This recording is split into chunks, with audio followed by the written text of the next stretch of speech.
আচ্ছা, অনেকেই দেখলাম একটা বিষয় নিয়ে চিন্তিত যে প্রোডাক্ট কাস্টমারে হাতে পাইছে বাট অ্যাপে দেখাচ্ছে যে ডেলিভারি ফেইল্ড।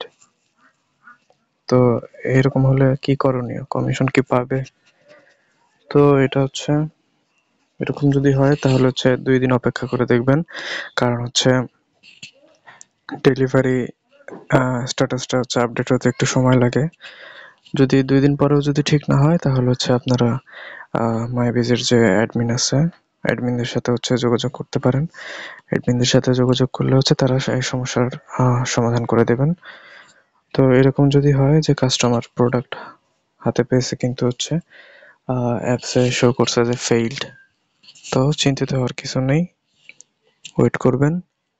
দেন যদি আপডেট না হয়, অ্যাপসে যদি ডেলিভারি কমপ্লিট না দেখায় তাহলে অ্যাডমিনদের জানাবেন। অ্যাডমিনদের জানালে তারা এই সমস্যাটার সমাধান করে দেবেন এবং আপনি আপনার কমিশনের টাকাটা পেয়ে যাবেন।